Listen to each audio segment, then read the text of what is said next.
వివిధ భారతి యూట్యూబ్ ప్రేక్షకులకు స్వాగతం, సుస్వాగతం. పరమానందయ్య గారి శిష్యుల కథలలో భాగంగా ఈరోజు మనం ఆఖరి కథను వినబోతున్నాం. కథ పేరు నింగి నేల సాక్షిగా. రాజా నరేంద్ర చంద్రముఖి అమాత్య అప్పన్న కళ్యాణిల వివాహం జరుగుతున్న ఆనంద సమయంలో పరమానందయ్య గారికి కుడి చేతి మణికట్టు మీద చురుక్కుమని కుట్టినట్లయి ఆయన చప్పున దృష్టి మళ్లించి తన చేతి వైపు చూసుకున్నారు.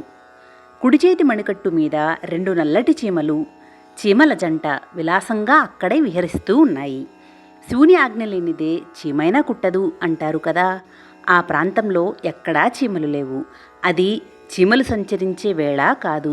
మరి ఈ చీమల జంట తన చేతి మీదకి ఎలా వచ్చింది అని అనుకున్నారు పరమానందయ్య గారు.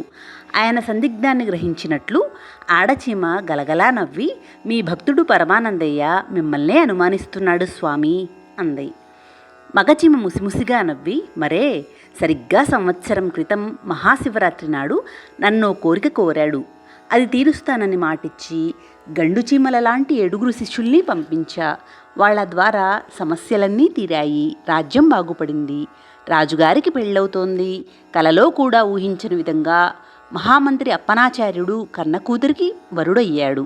కొత్త ఇల్లు, కొత్త వైభవాలు, ధనం, ధాన్యం, సంపద, సకల సౌభాగ్యాలు సమకూరాయి కదా అన్నాడు. పరమానందయ్య గారు ఉలిక్కిపడ్డారు. ఈ చీమల జంట పార్వతీ పరమేశ్వరుల తన కోరికలు నెరవేర్చడానికి స్వయంగా కైలాసం నుంచి తరలి వచ్చారా అని అనుకున్నారు.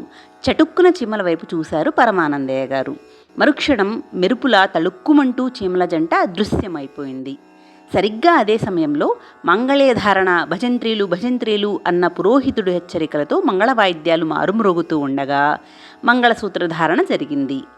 రాజా నరేంద్ర చంద్రముఖి మెడలోనూ అప్పనామాత్యుడు కళ్యాణి మెడలోనూ మంగళసూత్రధారణ చేశారు.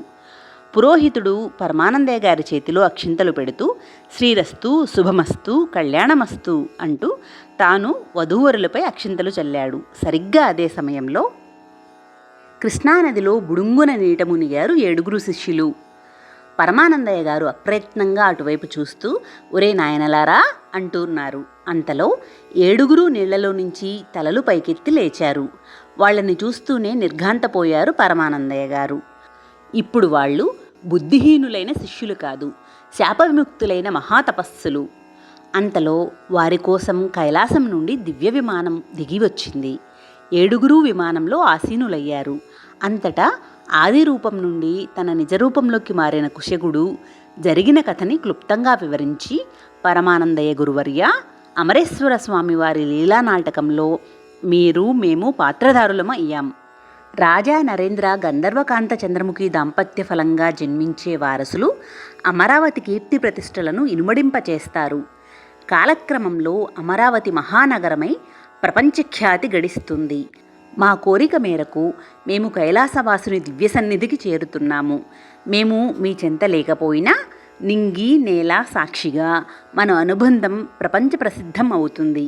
పరమానందయ్య శిష్యుల కథలు అంటూ బహుజనులు నిరంతరం మనల్ని తలుచుకుంటూ ఉంటారు. సెలవు అని పలికాడు. మరుక్షణం 50 మంది హర్షధ్వానాలు చేస్తూ ఉండగా పరమానందయ్య గారి శిష్యులు కైలాసానికి వెళ్ళిపోయారు. శుభం. సర్వే జనా సుఖినో భవంతు. లోకా సమస్తా సుఖినో భవంతు. ఓం శాంతి శాంతి శాంతి.